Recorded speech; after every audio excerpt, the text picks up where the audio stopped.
হঠাৎ ছাড়া এই এই এই কি হয়েছে দাদা? এই সকাল সকাল কোথায় যাচ্ছিস? হ্যাঁ,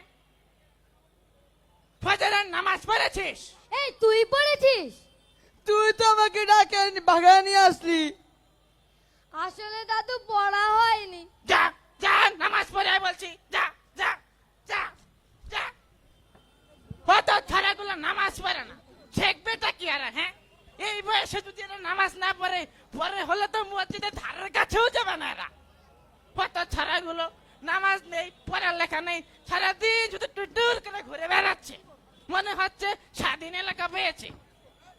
কি যে করবে এরা, কাদেরকে যে নিয়ে থাকি আর পারা যাচ্ছে না, মেজাজটাই গরম করে দিল।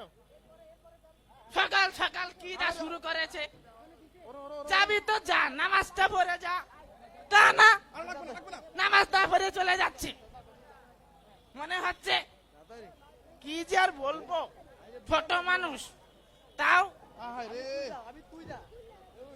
মিজাজটাই একবারে গরম করে দিল। আসুক।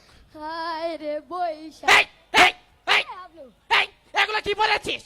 কেন দাদু? ধুতি অনেক সুন্দর, তাই না দাদু?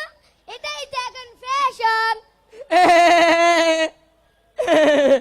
তোর আবার কি হলো? তুই হাসছিস কেন রে? আমি দেখে ফেলেছি তুই কি দেখেছিস? তোরটা।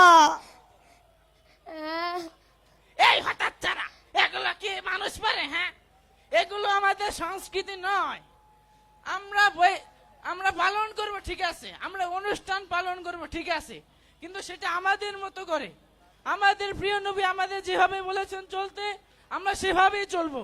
যা এগুলো পাল্টে আয় বলছি, যা যাচ্ছি। সুন্দর পোশাক পরে আয়। কি যাতা পরে এসেছে এরা।